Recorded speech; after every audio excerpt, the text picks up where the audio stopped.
Hello and welcome again to Mindfulness, Why Bother with me, Russell Squire. This is the third podcast so far, so if you enjoyed this one, then check out the other two, which you can find links to on the resources page of my website, which is russellsquire.com. That's russellsquire.com. But then wherever you're hearing this podcast, the other two will be on that same platform. And if you do feel so moved to show some support, then there's a donations page on russellsquire.com. Any donation very gratefully received, as this will help me to put out more content, so thank you in advance. Now this time I'm going to be talking about forgiveness and uncovering a few facets within that. A lot of this is formed from the writings of teachers that I've had, Jack Cornfield, and also informed by the writings of Tara Brach, although most of this is really, especially the meditation, based on Jack Cornfield's talks. And it's quite a deep dive into those different facets, like I say, so let's get right in. The writer Anne Lamott says, "Forgiveness means giving up hope of a better past." In fact, the full quote is, "Forgiveness means giving up all hope of a better past." And within that, we might also consider that we need to be really honest with ourselves about what part we may have played in this, and accepting everything that comes up about what we feel, what happened to us, and what's going on within us here and now. While that act or scenario is in the past, we're doing this forgiveness work to heal what is present with us today. And this might be manifesting differently to what we're telling ourselves is happening. It might be what we should be feeling, or what we expect to be feeling, or even what others might be saying we should be feeling. And it's really what is happening is where we begin. And this process, this kind of processing takes courage, as it can be painful. And as with all these mindfulness practices, we must be aware and stop short of any overwhelm. We can zoom out, we can mentally step back, or just come back to the breath for a bit. Don't give up at first if something is painful, because that is almost to be expected, and we don't need to stop because there's some pain. But just keep checking with yourself as to how much you can take, as this can be raw work. So we're looking at forgiveness from all perspectives, and that does include forgiving ourselves. Another quote, this one from Abraham Lincoln, he said, "I've always found that mercy bears richer fruits than strict justice." Okay, so forgive me while I make sure I get my right notes. Very sensitive equipment here. It could be said that there are several parts in play when we're working with forgiveness, so I'll just run through them. Firstly, we've got to understand what it is and what it isn't. We're not in any way condoning what may have happened just because we're doing forgiveness work. We're not papering over what has happened. We're not papering over the consequences. And we're not even doing this practice for another person or for the other people involved.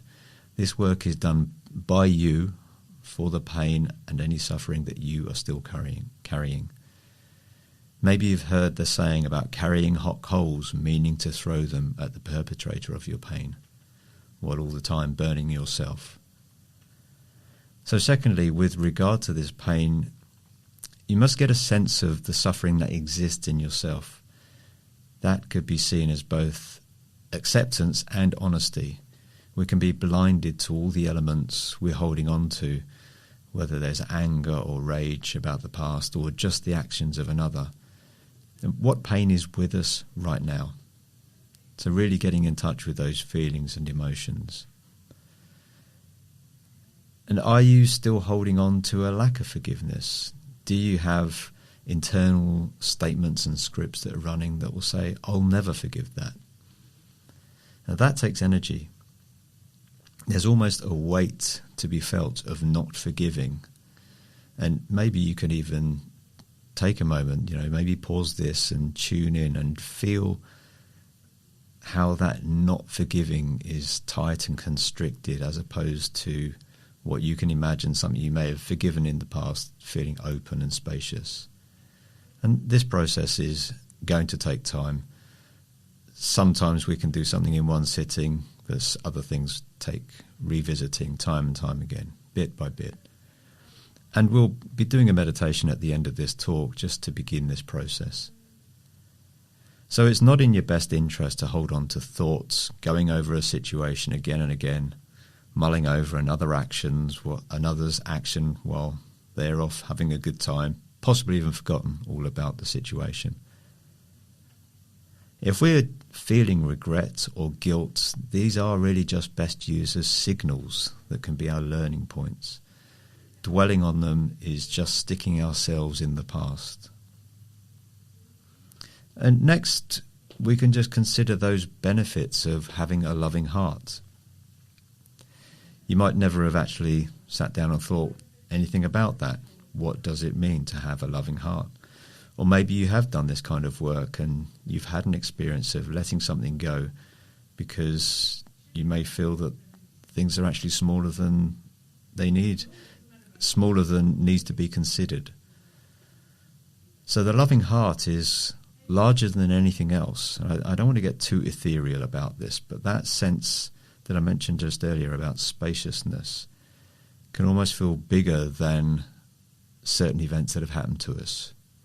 So maybe those larger events almost become the small stuff that we're not going to sweat.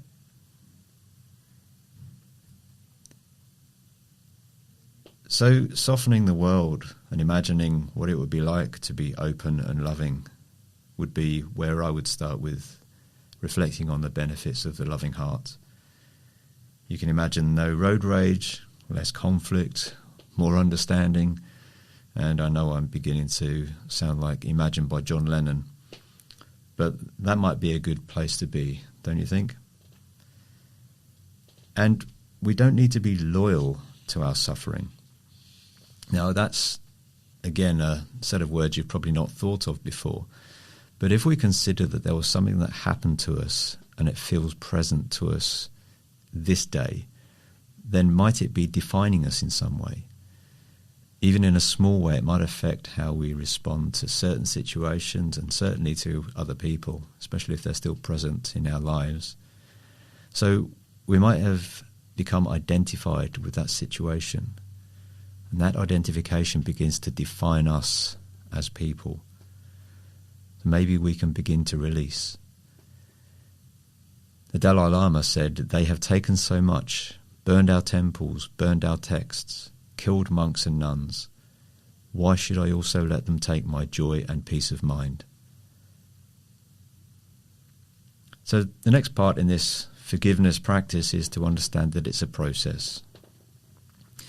Whenever I hear those words, it does take me back to City Slickers 2 with Billy Crystal.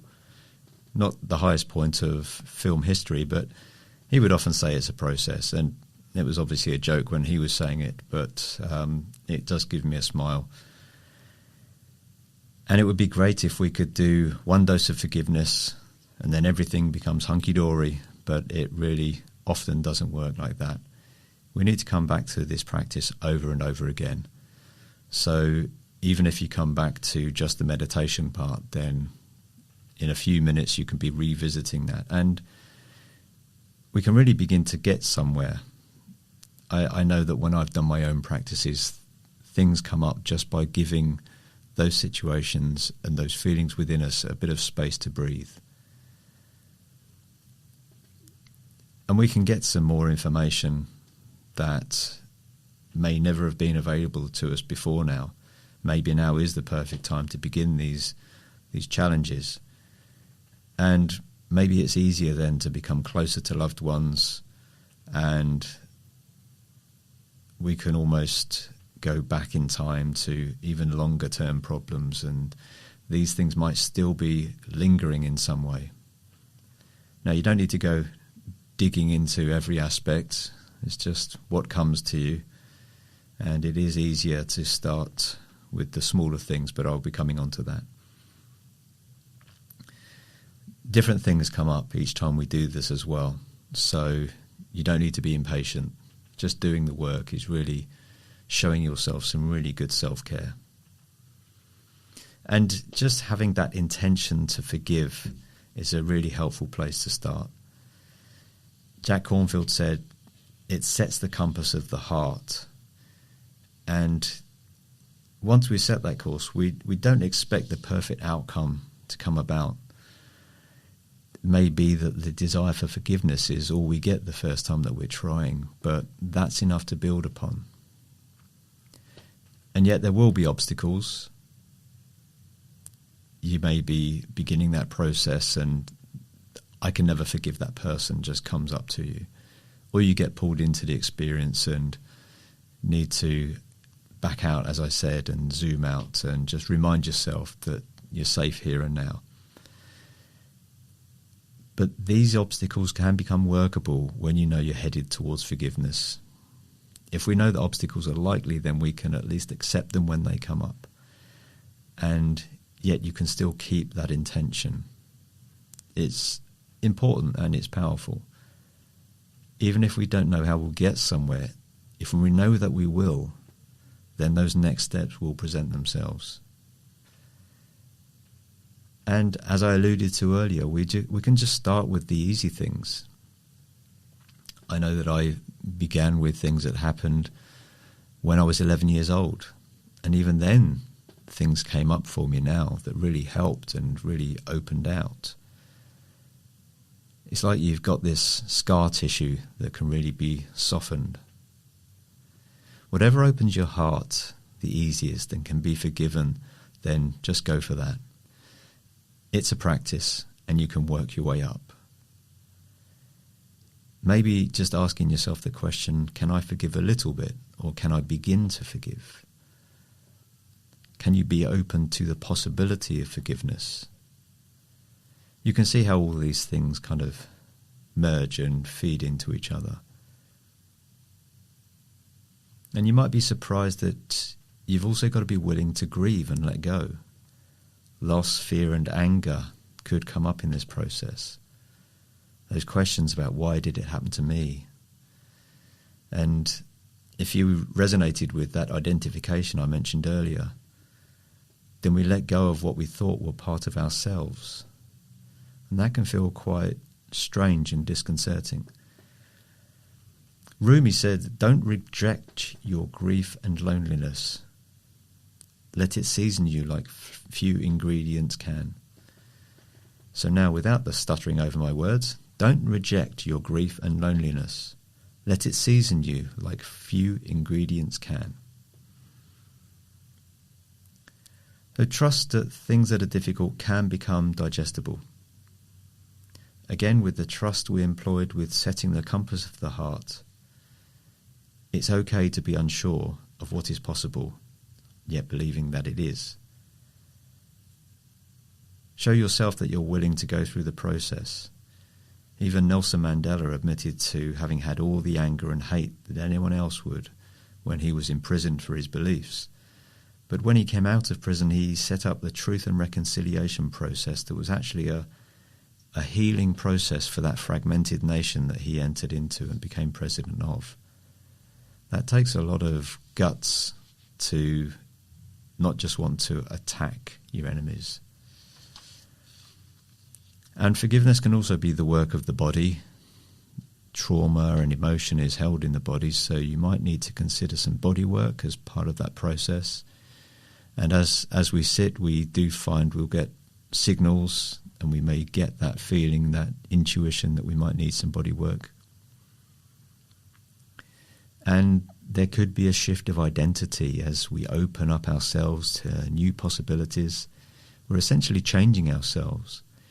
And that's a good thing.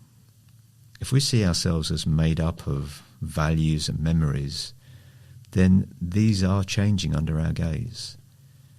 There is an undying capacity within us for forgiveness, for love, that is untouched by whatever has happened to us. And that is hard to hear and accept with the really difficult situations we might be wanting to forgive or begin to process. But consider it as a possibility. Think about those statements from the Dalai Lama and Nelson Mandela. And perspective. There's an Ojibwa saying, "Sometimes I go about pitying myself when all the while I'm being carried by great winds across the sky." We and our lives are bigger than these dramas, and I don't mean to belittle anything that's happened. There could be small dramas and there could be very large dramas, and yet you can imagine the capacity of our life and nature itself as being so much larger. You've carried on despite those things, so you've shown that resilience and that space. And we're not alone. There are many of us that have had similar situations. Many of us have similar feelings and emotions. So we're all connected by this, and there is always help available to you. Even if listening to this makes you think, well, I don't need to do that, Russell, thank you, but you do know what you want to do next, then follow that intuition. Remember that really everyone is doing their best. That's a good place to begin when we're thinking about other people's actions. So let's do a meditation. I'll guide you through the process and I'll be ringing my bell at the end. I won't be saying any more after that. So thanks again for listening. Do check out the other episodes if you wish. Links on russellsquire.com. And feel free to contact me. The contact details are on my website. If you've got any feedback or questions, or if indeed this gets posted on Facebook, then you can, of course, contact me there. So thanks very much again, and all the best. Let's begin the meditation. This is a 3-part meditation, and we're beginning the meditation with asking for forgiveness from others. There are many ways that I have hurt and harmed others, have betrayed or abandoned them, caused them suffering, knowingly or unknowingly, out of my pain, fear, anger, and confusion. Let yourself remember and visualize the ways you have hurt others. See the pain you have caused out of your own fear and confusion. Feel your own sorrow and regret. Sense that you can release this burden and ask for forgiveness. Picture each memory that still burdens your heart.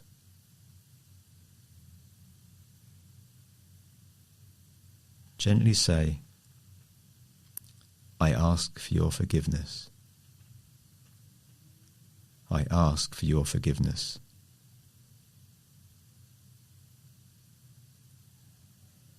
And now forgiveness for ourselves. There are many ways that I have hurt and harmed myself. I have betrayed and abandoned myself many times in thought, word or deed, knowingly or unknowingly. Let yourself see the ways you have hurt or harmed yourself. Feel the sorrow you have carried from this, and sense that you can release these burdens.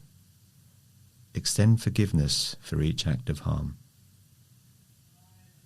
Repeat to yourself, for the ways I have hurt myself through action or inaction, out of fear, pain and confusion, I now forgive myself. I forgive myself. For the ways I have hurt myself through action or inaction, out of fear, pain and confusion, I now forgive myself. I forgive myself. And finally, forgiveness for those who have hurt or harmed you. There are many ways I have been harmed by others, abused or abandoned, knowingly or unknowingly, in thought, word or deed. We have each been betrayed. Remember the ways this may be true for you. Feel the sorrow you have carried from this past. Sense that you can release this burden by extending forgiveness as you are able. Repeat to yourself, I remember the ways others have hurt or harmed me out of fear, pain, confusion, and anger. To the extent that I am ready, I offer you forgiveness. I forgive you. I forgive you. I remember the ways others have hurt or harmed me out of fear, pain, confusion, ignorance, and anger. To the extent that I am ready, I offer you forgiveness. I forgive you. I forgive you.